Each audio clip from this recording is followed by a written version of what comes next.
Good morning. Welcome to NewsWire here on SportsGrid. Craig Mish back with you every day, 11 a.m. to 12 p.m. Eastern, right here on your home for sports wagering talk, sports news talk, and the business of sports betting. Thanks for being along for the ride here on the show. Plenty of news in the National Basketball Association as we take a little bit of a break from the NFL. Gilbert McGregor will weigh in on a couple of games tonight in the NBA, maybe give out some positions and see if there is any advantage in either of the games. Also, our friend Pat Evans joins us from Legal Sports Report, the very latest in sports betting as well. And the wild and wacky PGA Tour. My gosh, can anybody pick a winner in this thing?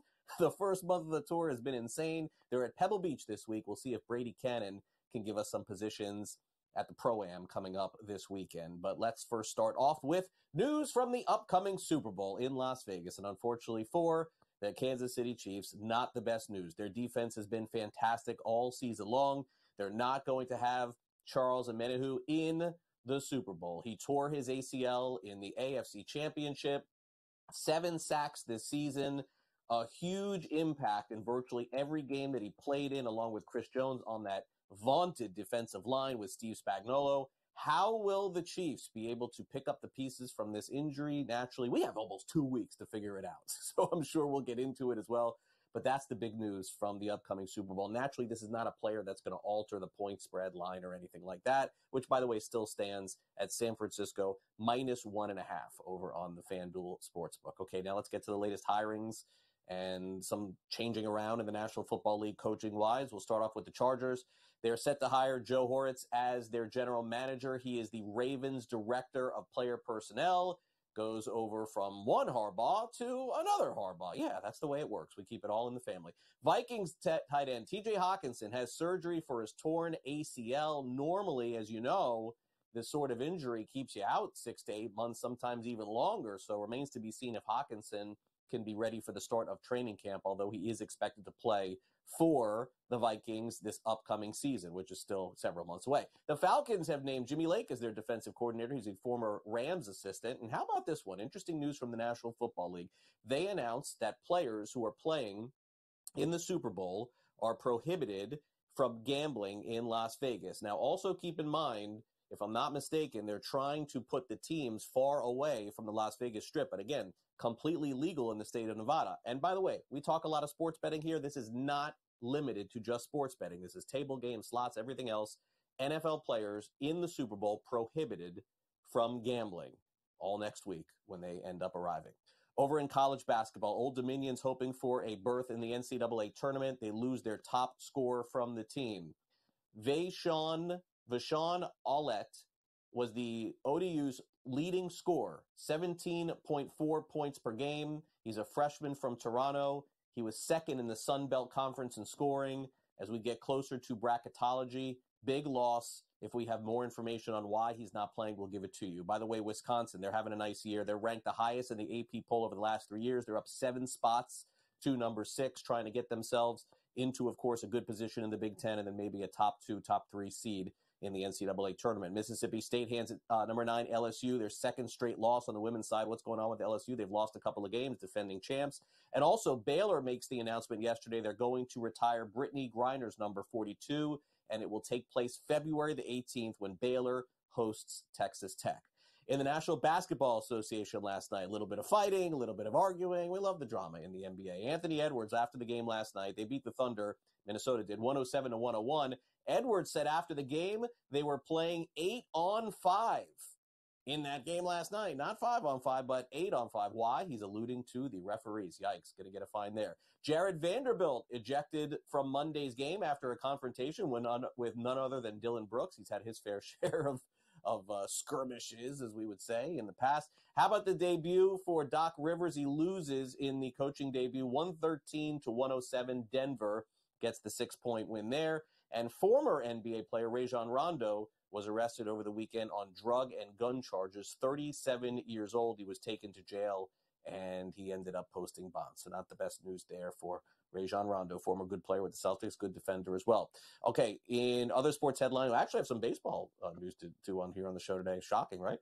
Let's start off with something different here. Erling Haaland has fit to return on Wednesday on the pitch in soccer, probably the best player in the world right now. And he missed 2 months with a foot injury, so we'll see him back very soon. in a trade in Major League Baseball yesterday. How about this one? The Twins send Jorge Polanco to the Mariners, so he'll take over second there, in a 5-player deal. The Mariners get Polanco. The Twins get their one of the top prospects, Gabriel Gonzalez, to play outfield for them in the future. Justin Topa, who's a reliever. Anthony DeSclafani, who's going to go right into their back end of the rotation. And also Darren Bowen, a minor league pitcher. But really the prize here is Polanco, although some in the industry feel maybe a little bit of an overpay to get Polanco by the Seattle Mariners, who are trying to win this season. What are the Twins doing? Not really sure. Okay, Aaron Hicks. Remember him? He's owed $19 million by the New York Yankees. Finished off very well last year with the Baltimore Orioles, and so the Angels are going to give him a shot. He's going to sign a 1-year deal with them because he's owed money from the Yankees. He can only get paid the minimum by the Angels, and a hot stove signing of like a few $1 million. Justin Turner, who's now been moving around the league from L.A. to Boston, and now is going to stay in the American League East. He reportedly signed a 1-year deal with the Toronto Blue Jays, $13 million, $1.5 million in roster and performance bonuses as Turner is pushing 40 years old. And actually, that's the latest in the baseball hot stove. Getting these little trickles in, it feels like every day, a little bit more. And naturally, once we move on from the Super Bowl, we have plenty to talk about with baseball and spring training, etc. Now, for those of you who are getting ready for the big game like we are sending crew upon crew to Las Vegas. We're going to be over at Mandalay Bay, broadcasting live. Once I get that full information and schedule, I'll let you know. But there's a couple of notes that I want to give you for the loyalists who are watching this show every day, especially those of you who are streaming. First things first, download the SportsGrid app for all of our Super Bowl coverage coming up next week. It's absolutely free on iOS and Android. Just scan that little QR code right there with your phone. So get your phone out. We give you usually about 30 seconds to scan it, and you can download it. You're all set. And you can follow all of our coverage there, news, notes, information, all the Super Bowl props, which, of course, we'll be talking about as well. And also from a programming perspective, I just got word of this. So starting a week from today, next Tuesday, because of our coverage in Las Vegas, NewsWire is going to be on from noon to 1 p.m. That's Tuesday, Wednesday, Thursday, and Friday of next week. So make sure you tune in at that time during the show. I will be in Studio C here in Florida, while everybody is out in Las Vegas. I'm not bitter or anything like that. I've been to a lot of Super Bowls. Not bitter at all. Not bitter. Anyway, so make sure you stick with us, of course, throughout the week for our Super Bowl coverage. But coming up next, we got Gilbert McGregor. He's joining us to talk some National Basketball Association. We'll preview a couple of games tonight. So those of you who are interested in now moving on a little bit from the NFL, maybe moving over your wagers to the NBA, Gilbert is going to help you out next. This is NewsWire on SportsGrid. I'm Craig Mish. We're back after these quick messages where it's smarter to be on SportsGrid. Don't go away.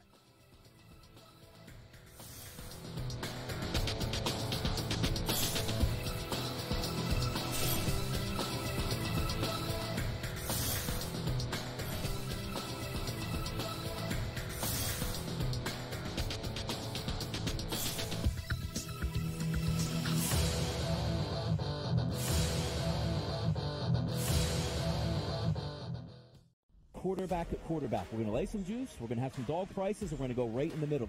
Because I don't know what they're doing. To me, they're in a complete rebuild, Kev. Go run, run, run. That's where overbackers on this 51.5 shot. So right now we saw a little bit more over money, but it's hovering right around. The winner of this game will be the division I don't care if they win, because all we care about is the money, baby, the money. Pro Football Today. It's smarter to be on SportsGrid. The Chargers have the 5th pick in the National Football League draft. There's a lot of different like roads that they could take with this pick. And for the record as well, there's a few sports books out there already that already have next year's Super Bowl numbers up. The Chargers are like 30-1. So there's a lot of work to do. Sports Rage Late Night, only on SportsGrid. He feels like he's got unfinished business, right? He won the national championship, did what he said he wanted to do, going back to Ann Arbor. And, he coached, I think, with the Raiders as an assistant, and then got the job with the Niners, and then went to title games, went to Super Bowls, lost to his brother, and I think you're right, unfinished business, go back, try to win a Super Bowl. Pharrell Coast to Coast, only on SportsGrid. Purdue on the road in a very difficult place to win in Piscataway, New Jersey. Not in Jersey Mike's Arena, but in the Rack. And it was tight. You still have to win these games. Like, you can talk about even equate it to the NBA. Like, OKC just rolling into Detroit, going, yeah, this is going to be an easy victory, and not coming away with the W because you're not focused here. Good move there for the Purdue Boilermakers. You can take a look at Zach Edey. The early line. Only on SportsGrid. One that's been to a sporting event, the atmosphere before a game, I think Game Time Decisions has that same exact atmosphere. This is our arena. This is what we do. There is going to be an energy to Game Time Decisions that you will feel night in and night out. The excitement you get when you lock your bets in, when you're figuring out what you want to do, we can zone in on the biggest games each night. I want this to be the place that people come to before the games start so they feel as ready as possible to lock in their cards. We are going to hit every single one of those markets that you need to know about. We're going to go through every single thing, and I've got a great team behind me that's going to help me get the job done. There is not going to be a better place, I promise you, than Game Time Decisions to get that new information, react to it, and be able to then bet accordingly. We will have everything at our disposal, and we will use that to our advantage. I'm Kevin Walsh. Tune into Game Time Decisions from 6 to 8 p.m. Eastern on SportsGrid.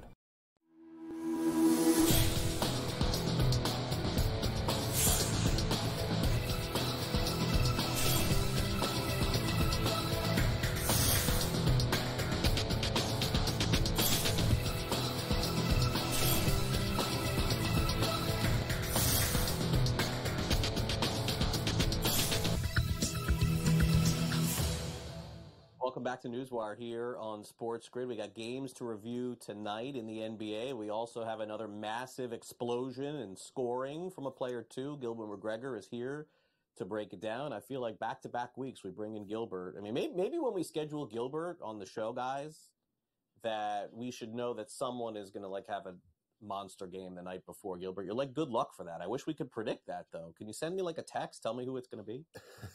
If we can get a better method of figuring out who it could be, I'm all in for it. And I'll accept the credit for being good luck, too. I'll definitely accept it because that's what's happening.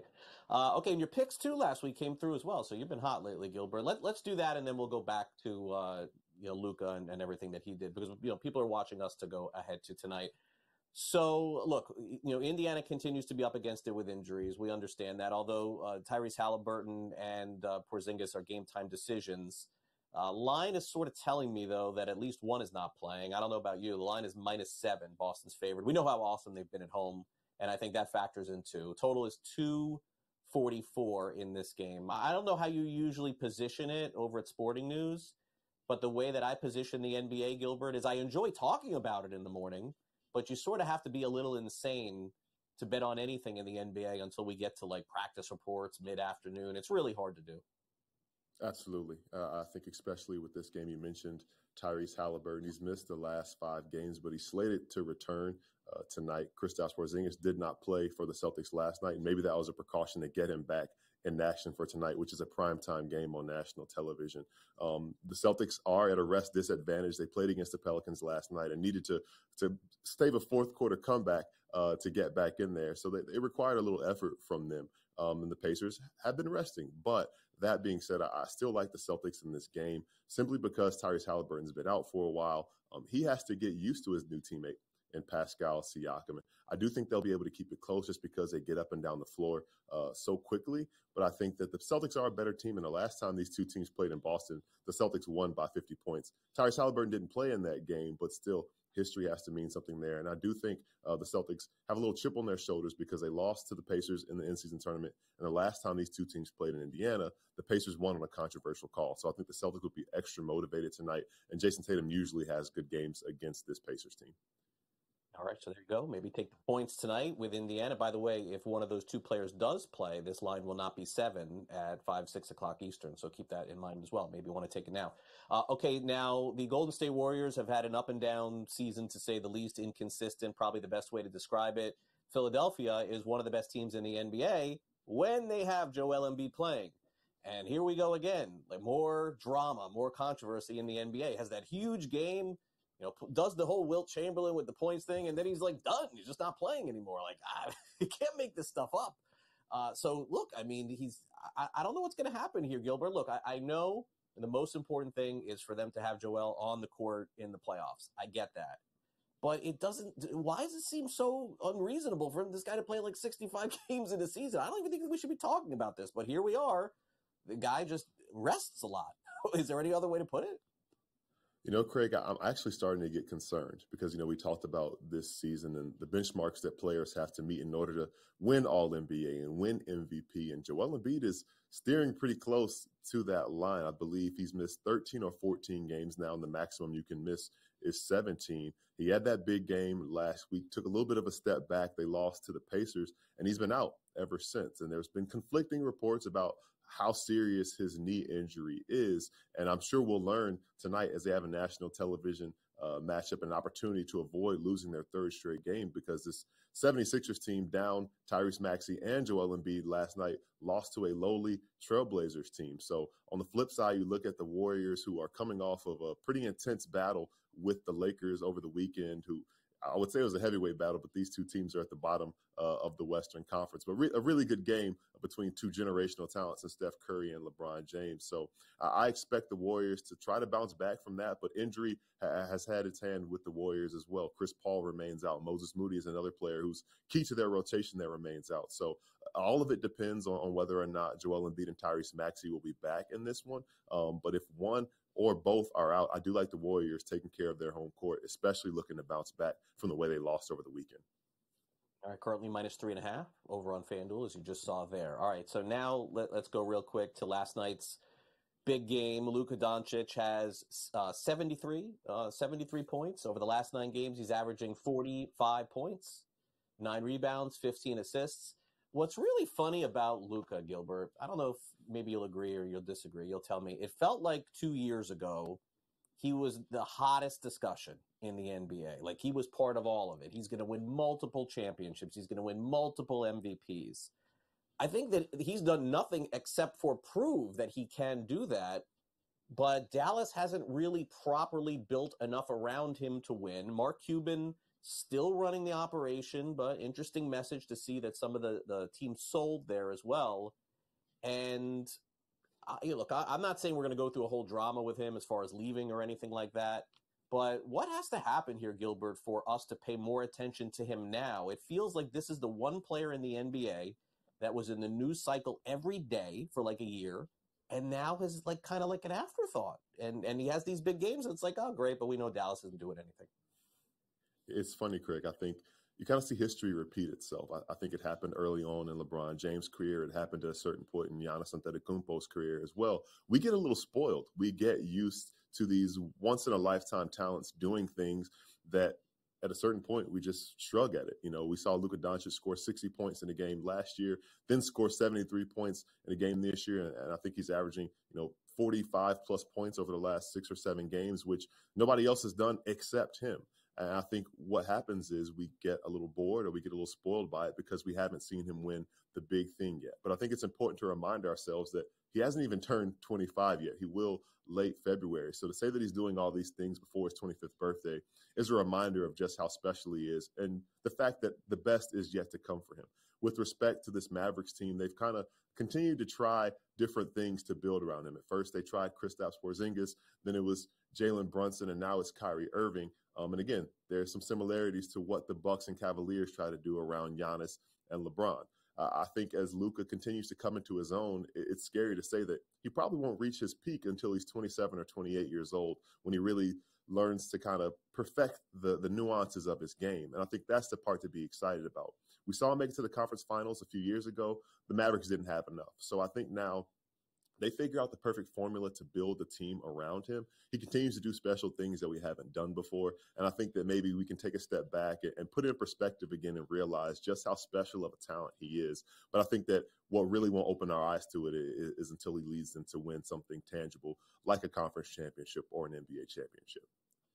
Yeah, I think spoiled is a good way to put it by you, Gilbert. All right, here real quick, Eastern Conference starters for the All-Star game. Really all names we've seen before in the East and West except Tyrese Halliburton, who is going to get the start.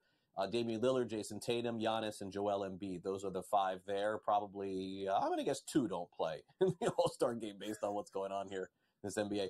In the West, there's Luka, SGA from Oklahoma City, Kevin Durant, LeBron, Nikola Jokic. No huge surprises, but Halliburton is going to be the story of All-Star Week, right? Like that's where we're headed. Absolutely. Huge story, playing in front of his home crowd in Indiana. First-time All-Star starter. So I think that's really big for him. Same for Shai Gilgeous-Alexander in the Western Conference, first-time All-Star starter. And also, surprisingly, Damian Lillard's first-ever All-Star start. He gets out of the Western Conference and gets to start in the backcourt in the All-Star game. So it'll be cool to see that, and it should be a really fun game because we know Indiana loves basketball, so it'll be a good All-Star weekend in Indiana. All right, Gilbert. Well, thanks again for coming on the show. Really appreciate it. Also, one quick note, ESPN reports Taj Gibson signs a 10-day contract with the New York Knicks. So we'll see what he could end up doing there. Gilbert, a story we'll talk about next week with you here on the show. And we'll also hit on the trade deadline next week, too. Thanks again for coming on. Sounds good. Thanks for having me. All right, Gilbert McGregor, sportingnews.com. Coming up next, Pat Evans joins us here on the show as we dive into the latest in Georgia. Will they get sports betting this year? Find out next.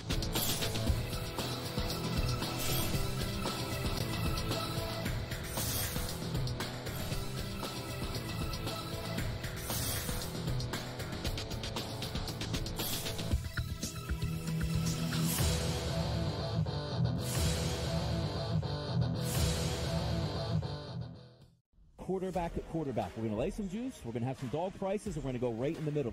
Because I don't know what they're doing. To me, they're in a complete rebuild, Kev. Go run. That's where overbackers on this 51.5 shot. So right now he's all a little bit more over money, but it's hovering right around. The winner of this game will be the division. I don't care if they win because all we care about is the money, baby, the money. Pro Football Today. It's smarter to be on SportsGrid. The Chargers have the 5th pick in the National Football League draft. There's a lot of different like roads that they could take with this pick. And for the record as well, there's a few sports books out there already that already have next year's Super Bowl numbers up. The Chargers are like 30-1. So there's a lot of work to do. Sports Rage Late Night, only on SportsGrid. He feels like he's got unfinished business, right? He won the national championship, did what he said he wanted to do going back to Ann Arbor. And, he coached, I think, with the Raiders as an assistant and then got the job with the Niners and then went to title games, went to Super Bowls, lost to his brother. And I think you're right, unfinished business, go back, try to win a Super Bowl. Pharrell Coast to Coast, only on SportsGrid. Purdue on the road in a very difficult place to win in Piscataway, New Jersey. Not in Jersey Mike's Arena, but in the rack. And it was tight. You still have to win these games. Like, you talk about even equate it to the NBA. Like, OKC just rolling into Detroit, going, yeah, this is going to be an easy victory, and not coming away with the W because you're not focused here. Good move there for the Purdue Boilermakers. You can take a look at Zach Edey. The early line, only on SportsGrid. One that's been to a sporting event. The atmosphere before a game, I think Game Time Decisions has that same exact atmosphere. This is our arena. This is what we do. There is going to be an energy to Game Time Decisions that you will feel night in and night out. The excitement you get when you lock your bets in, when you're figuring out what you want to do, we can zone in on the biggest games each night. I want this to be the place that people come to before the games start so they feel as ready as possible to lock in their cards. We are going to hit every single one of those markets that you need to know about. We're going to go through every single thing, and I've got a great team behind me that's going to help me get the job done. There is not going to be a better place, I promise you, than Game Time Decisions to get that new information, react to it, and be able to then bet accordingly. We will have everything at our disposal, and we will use that to our advantage. I'm Kevin Walsh. Tune into Game Time Decisions from 6 to 8 p.m. Eastern on SportsGrid.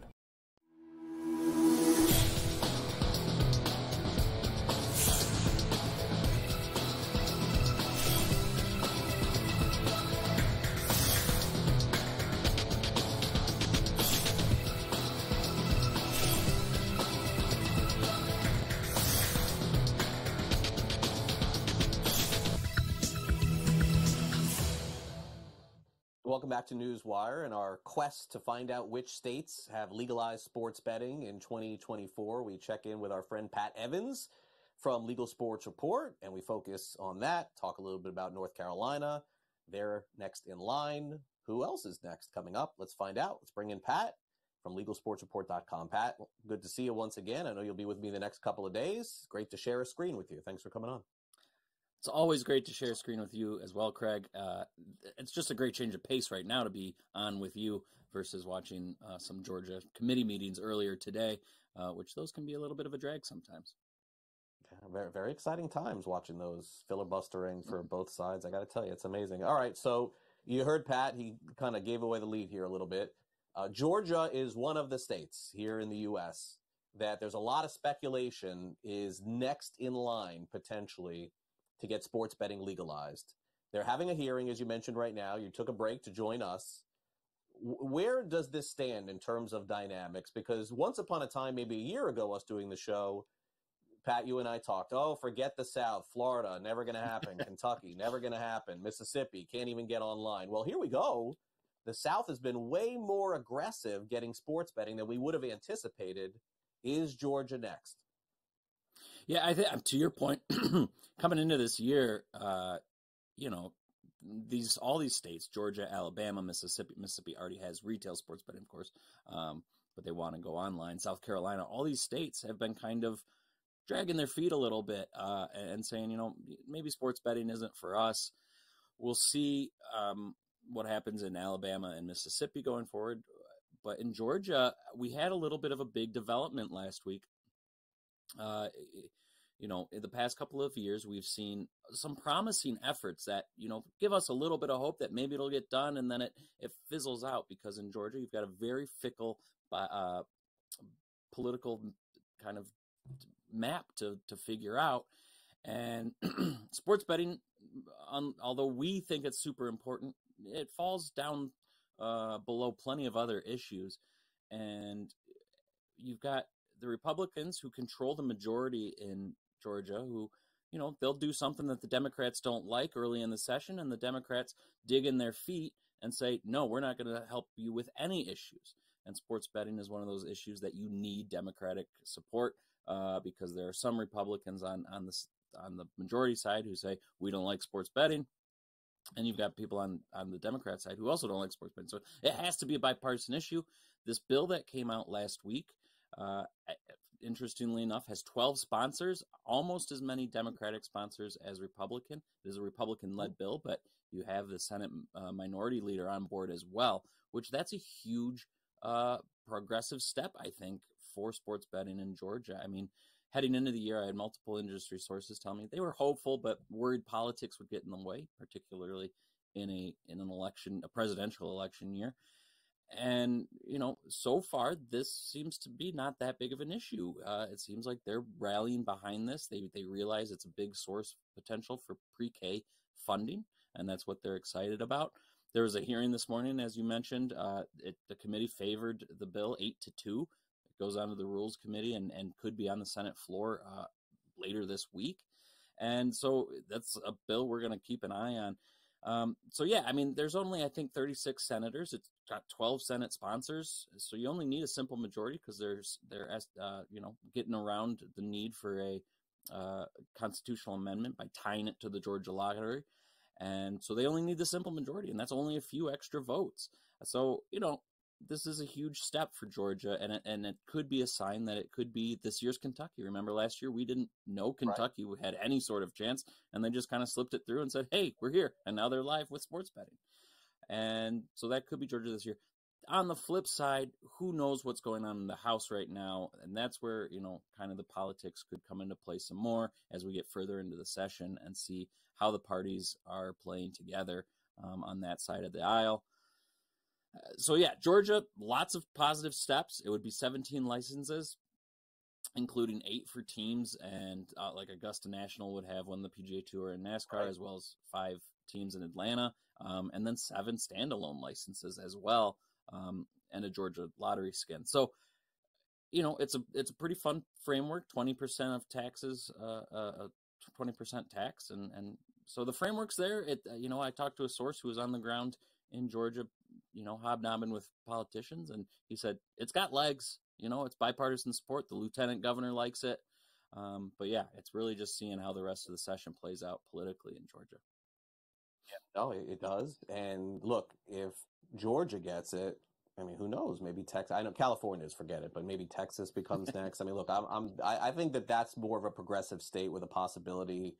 And I don't know, if I was doing the prediction stuff like you guys do, I would predict in the next year that they get sports betting. And you're right, I forgot about that. The Masters, Augusta, so many different opportunities there as well.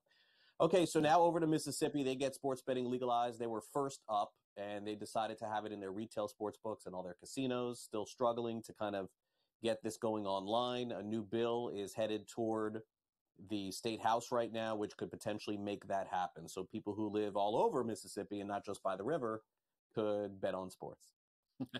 Yeah, Mississippi is one of those interesting states that early on they said, yeah, let's have sports betting.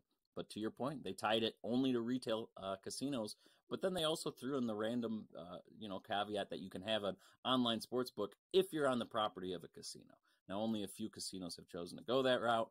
And yeah, so since then, there's been bills pretty much every year saying, let's go statewide mobile. It makes sense. We already have sports betting. We're seeing this, craze across the country. Everybody else is doing it. Let's do it. But to the point of Georgia and the politics, there's the divisive opinions when it comes to sports betting, and it just hasn't been able to happen. Last year, there was a bill that put sports betting to legalize it that was amended to start an online study group to say, hey, this is what an online sports betting industry could look like in Mississippi. From that, the chair, Casey Ure, said, yeah, I'm going to put together a bill. Who knows if it passes, but I'm going to use this to inform a good bill. He has yet to put out a bill. So that's an interesting side note here. But there are two representatives who have put together bills, a Democrat and a Republican. They're pretty much identical. So it'll be interesting to see how how that shakes out.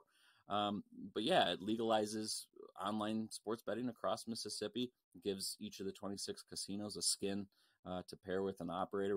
That's quite a few skins. I mean, as we'll talk about in North Carolina, there's not even 11 operators there yet. So, the days of New Jersey and Colorado having, 20 plus operators is I think might be gone. But, and there's a lot of, there's fewer casino operators in Mississippi, so fewer opportunities to partner there potentially as well. But again, this is something you got to watch. I mean, heading into this year, I think we talked about it at the beginning of the month, talking to, all the people I talked to, kind of getting a feel for what states are likely. Mississippi was up there for a state to get some sort of legislation done. But again, election year politics make state level lawmakers, a little wary to work together sometimes. So again, something we'll have to watch in Mississippi. Is this a place that aisles can be crossed and, hands shaked and babies kissed and, all the weird political terms you use? We'll see. But, a positive movement anyway in Mississippi. All right, fair enough. And here's the big question. So North Carolina is going to have sports betting live, and this is coming up before the NCAA tournament on March the 11th. That's the launch date there. So here is the bigger question in play. Will people in North Carolina be able to bet on college props, player props, in the NCAA tournament? And the reason why I'm asking this is obviously based on the story that we heard over the last week with the allegations of the player who played for LSU betting on his own props. Is North Carolina willing to take that step for protection? I don't know. Do they think they're fine with this? I'm not sure. I just feel like that's not the last we've heard of that story with Keyshawn Butte. I know that you and I, Pat, haven't talked about this, but this is sort of the next landscape, I think, where if North Carolina says okay to this, then they think it's a one-off, that issue. And if not, I think we have a bigger issue in play. I mean, to the bigger point, not necessarily North Carolina, you're right. This is not the last time we're going to hear about this issue. I think, this is going to be something that state level lawmakers and regulators alike will be discussing for a long time until some sort of kind of universal language might be accepted by these regulators. For now, it is allowed in North Carolina. You're right. On March 1st, North Carolinians can begin to download and deposit and create accounts and whatnot. March 11th, the day before the ACC tournament starts up, is when they go live. So perfect timing. I think that's what they've been shooting for. We've been reporting that kind of timeline date for a few months, but it finally was official last week. And so, yeah, North Carolinians will have all the big sports books they want and lots of options to bet on. But to your point, college props and individual props in general are going to be an interesting kind of thought process for regulators moving forward. I agree. All right. Well, Pat, great stuff as always. Let's do it again tomorrow. Same time, same place. Thanks for coming on. That sounds great, Craig. See you tomorrow. All right, Pat Evans with us from LegalSportsReport.com. All right, coming up next, we are going to take a look at the upcoming tournament at Pebble Beach. PGA Tour back in full swing. Can anybody who we know actually win a tournament on the PGA Tour? That's not what's been happening in the first month. We will be joined by Brady Kannon. Also recap a little NFL as well. You're watching NewsWire on SportsGrid. As we take a quick time out, don't go away. We got plenty more to come, and we'll be back on the grid right after this.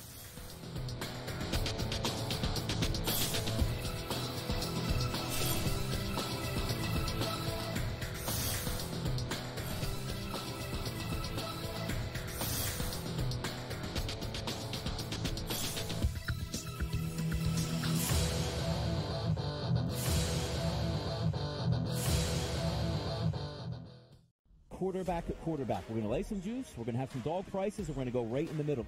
Because I don't know what they're doing. To me, they're in a complete rebuild, Kev. Go run, run, run. That's where overbackers on this 51.5 shot. So right now, we saw a little bit more over money, but it's hovering right around. The winner of this game will be the Division 4. I don't care if they win, because all we care about is the money, baby, the money. Pro football today. It's smarter to be on SportsGrid. The Chargers have the 5th pick in the National Football League draft. There's a lot of different like roads that they could take with this pick. And for the record as well, there's a few sports books out there already that already have next year's Super Bowl numbers up. The Chargers are like 30-1. So there's a lot of work to do. Sports Rage Late Night, only on SportsGrid. He feels like he's got unfinished business, right? He won the national championship, did what he said he wanted to do going back to Ann Arbor. And, he coached, I think, with the Raiders as an assistant, and then got the job with the Niners, and then went to title games, went to Super Bowls, lost to his brother, and I think you're right, unfinished business, go back, try to win a Super Bowl. Pharrell Coast to Coast, only on SportsGrid.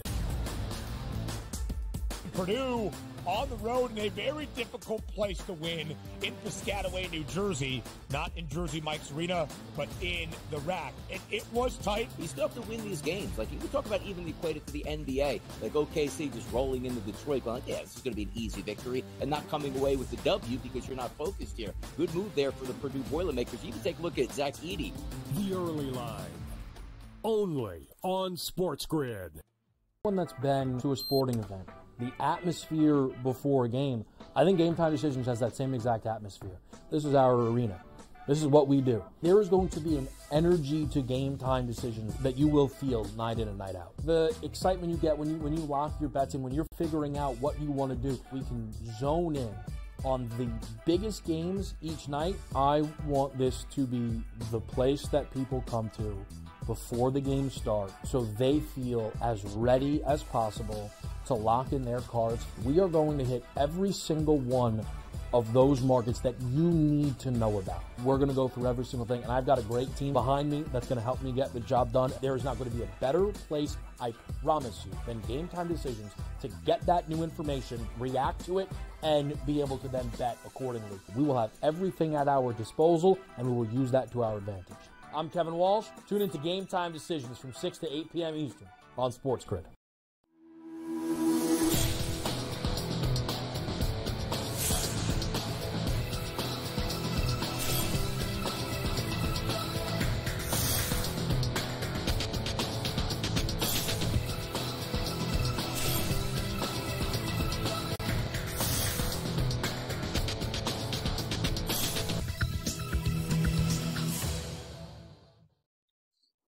Welcome back to NewsWire here on SportsGrid. We're going to be joined by Brady Kannon, but first, let's check in on the very latest in terms of the National Basketball Association. As Ben always previews the great games, let's see if we take any positions tonight.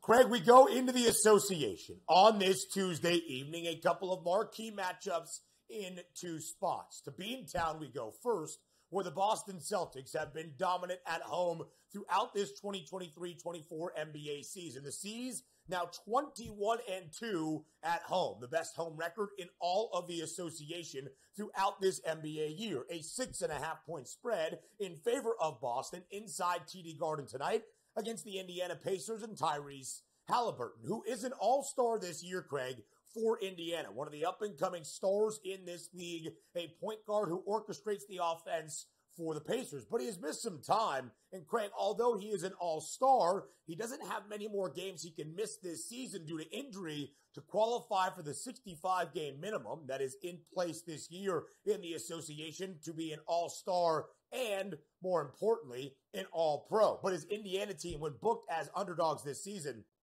very good, Craig. 16-10-2 against the number. Indiana, one of two teams around the NBA, alongside Oklahoma City, that have a winning record outright, straight up, when booked as a dog on that money line number at plus 215. It's a 15-13 straight up record for Indiana. Boston, 21-2 straight up at home, the best home team in the association.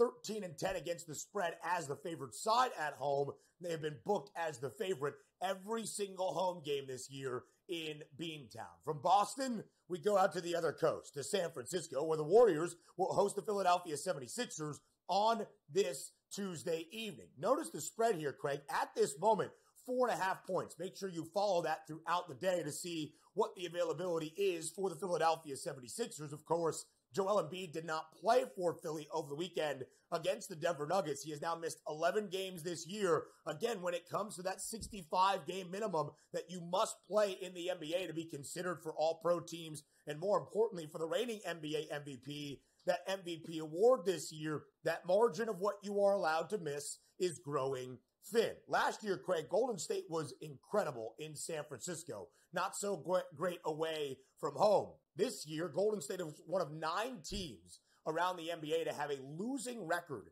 at home. They are 12-13 when it comes to covering numbers at home. Not a great mark as a home favorite, just 6-15 against the spread. Philly, Craig, as an underdog this year, 5-5 ATS, but only 2 outright victories. They can keep up with the odds, but don't necessarily look at that money line price for Philly on this Tuesday night. Around the association we go, Craig, deeper into this NBA campaign.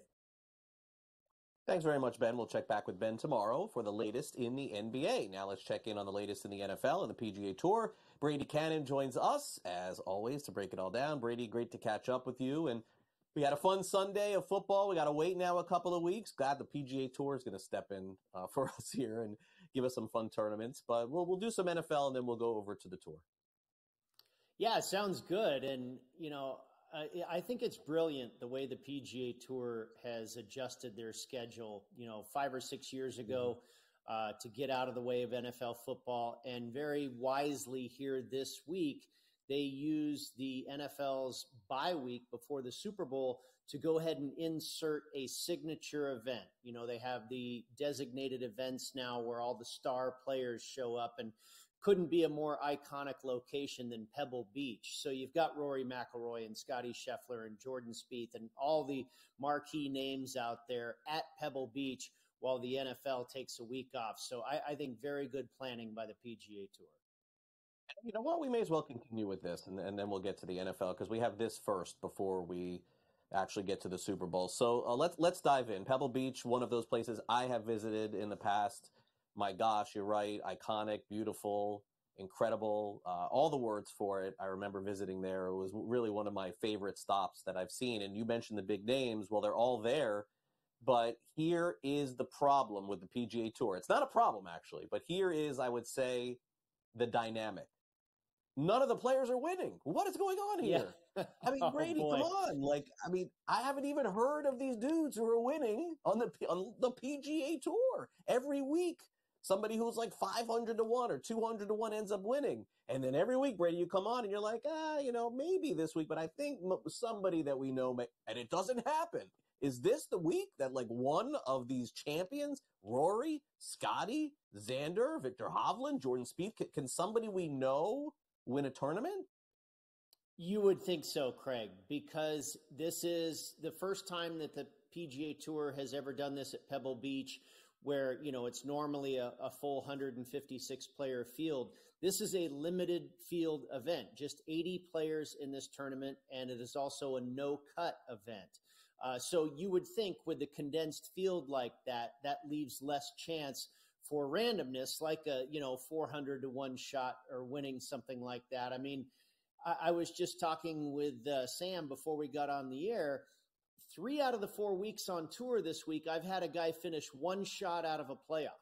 And my guys were a little bit more known names. Sahith Theegala in week 1, Russell Henley in week 2, and then last week, Nikolai Højgaard, not completely familiar with everybody here in the U.S., has been playing on the European Tour for a while and was a member of the winning Ryder Cup team this past summer for the European side. But he's, a heck of a player and missed out, just came up that much short last week to Pavon, who was trading in the neighborhood of 150 to 1 pre-tournament. Before that, the week before, it was Nicholas Dunlap, the amateur, who was in the neighborhood of 400 to 1. Grayson Murray in the neighborhood of 500 to 1 the week before that at the Sony. And we kicked off the season at Kapalua with Chris Kirk in the neighborhood of 150 to 200 to 1. So, yeah, it has absolutely been the year of the long shot so far. So let's throw the graphics up here for the favorites, and I'll ask your opinion on that, and then we'll get to some of the prop options, which there's going to be a million this week. So Rory is the favorite, followed by Scotty Scheffler, Xander, Victor Hovland, and then Jordan Spieth. Let's continue that, and we go to 18 to 1. Max Homa, Patrick Cantlay, Morikawa 22 to 1. And Justin Thomas 25 to 1, and then Aberg at 28 to 1. It's so weird not seeing Jon Rahm here, Brady. I got to tell you, like usually my first graphic has Jon Rahm, and now playing in Live Golf, we didn't get that merger or anything there. So I think, at least from my perspective, with what the odds are telling me here, just from looking at this, is that they got to protect themselves a little bit. You're like not getting a ton of value from any of these favorites here just because of what has happened over the last few weeks. But do you think anybody from the boards that we've shown end up winning? Because again, if not, it's another 30 to 1 plus that would win on the tour this week. Well, a couple things right there at the top with Rory McIlroy and Scotty Scheffler. The big strength of Rory's game is his ability to drive the golf ball and overpower a golf course. And that's not really what you're going to do here at Pebble Beach. It's a shorter course. It has very wide fairways. They are expecting a lot of rain, so the golf course is going to be soft. You don't necessarily have to have great accuracy off the tee this week because these wide, wet fairways will hold the tee shot. And Rory's not going to be able to take advantage of his length. Driving at 350 yards, you're really not able to do that at Pebble Beach. You have to kind of scale back and hit it out there into about that 275 neighborhood with some of these shorter holes and the smallest putting greens on tour. So it really comes down to hitting greens in regulation, being able to get up and down, scrambling when you miss them, and then putting.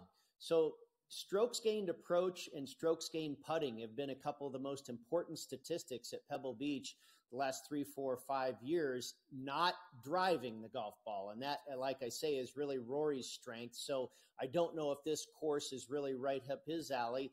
And then I mentioned putting, and that is not a strength of Scotty Scheffler right now. We know he's been dealing with a bad putter here for maybe almost a year now. That's really been the one thing that has been eluding his game from being near perfect. So those guys have a couple of weaknesses, or in Scotty's case a weakness, in Rory's case a strength that don't really apply to this golf course. I went a little bit deeper down the board. I did play Sam Burns at 45 to 1, who's a great putter. Now, he's long off the tee as well, but he's shown that he can play well not only in wet weather, but also on short golf courses. A winner at Colonial a couple years ago. He's done well at courses of this style. But the other guy that I think is one of the shorter shots that should have a good week and has had a good week, had a good history here, is Max Homa. We know Homa, the California kid, putts very well on this grass surface, the Poana greens, just like we saw last week at Torrey Pines. He went to Cal Berkeley in Northern California, so we know he's very familiar with that Poana putting surface. So he would be my choice out of the shorter shots. Max Homa, you can find him anywhere maybe between 17 and 20 to 1. And then, like I say, I went a little bit deeper to Sam Burns at 45. All right, real quick, let's do top 5 and top 10 finishes. So based on that conversation, that would tell me that Homa at a top 5 is a possibility at plus 360, which right now you see there. So that could be a potential position. Now let's flip the next graphic and show a top 10 finish. I mean, if you like Homa that much, Brady, what is stopping me from taking plus 180 there? I mean, almost 2 to 1 odds for a top 10 finish. I like that a lot, Craig. And I don't like to go top 5. I mean, trying to hit an outright is very hard. Now, you have a limited field, about half the normal number of players this week as you do typically. So maybe that makes it a little bit easier. But I risk very small amounts in the outright market because it's a little bit of a needle in the haystack. I do like to, play 2 or 3 times as much money in the finishing markets, but I usually go to top 20, sometimes top 10 if it is a shorter shot, one of the favorites. But I don't like to trim down my chances so slim to top 5. You might as well just bet the guy to win the tournament. If he's going to be that close, take some bigger odds. In the case of Max Homa, almost 6 times better odds to win the tournament versus top 5. So yeah, top 10 at nearly 2 to 1 is pretty juicy.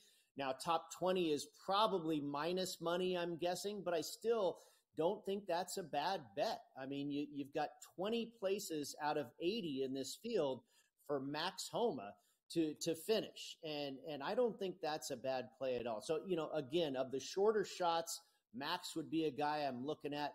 Xander Schauffele's been in really good form as of late, or to start this season as well, but he just seems to find a way to not get to the winner's circle. And, he was a guy that I wrote about last week at Torrey Pines, and he kind of threatened for a minute, but never really was able to kick down the door. And so I'm staying away from him. Homa was the guy that I would use in some top finisher markets and possibly an outright. That's why we have you to stop me from making stupid bets. I appreciate you coming on the show. All right, we didn't get to the Super Bowl, but I have a feeling we'll have time to do that. We should, yes. Okay, we'll see you soon. Thanks for coming on.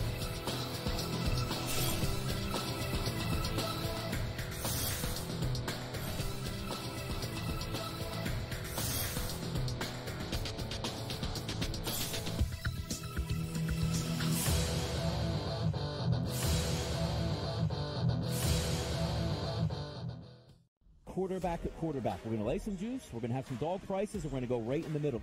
Because I don't know what they're doing. To me, they're in a complete rebuild, Kev. Go run.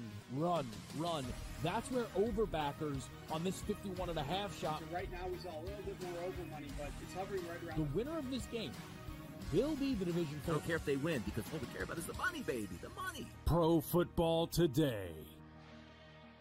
It's smarter to be on SportsGrid. The Chargers have the 5th pick in the National Football League draft. There's a lot of different like roads that they could take with this pick. And for the record as well, there's a few sports books out there already that already have next year's Super Bowl numbers up. The Chargers are like 30 to 1. So there's a lot of work to do. Sports Rage Late Night, only on SportsGrid. He feels like he's got unfinished business, right? He won the national championship, did what he said he wanted to do going back to Ann Arbor. And, he coached I think, with the Raiders as an assistant, and then got the job with the Niners, and then went to title games, went to Super Bowls, lost to his brother, and I think you're right, unfinished business, go back, try to win a Super Bowl. Pharrell Coast to Coast, only on SportsGrid.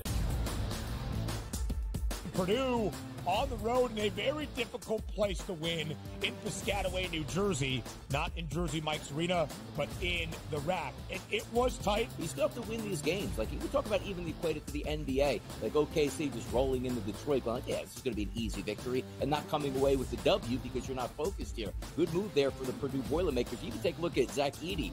The early line, only on SportsGrid. One that's been to a sporting event, the atmosphere before a game, I think Game Time Decisions has that same exact atmosphere. This is our arena. This is what we do. There is going to be an energy to Game Time Decisions that you will feel night in and night out. The excitement you get when you lock your bets in, when you're figuring out what you want to do, we can zone in on the biggest games each night. I want this to be the place that people come to before the games start so they feel as ready as possible to lock in their cards. We are going to hit every single one of those markets that you need to know about. We're going to go through every single thing, and I've got a great team behind me that's going to help me get the job done. There is not going to be a better place, I promise you, than Game Time Decisions to get that new information, react to it, and be able to then bet accordingly. We will have everything at our disposal, and we will use that to our advantage. I'm Kevin Walsh. Tune into Game Time Decisions from 6 to 8 p.m. Eastern on SportsGrid.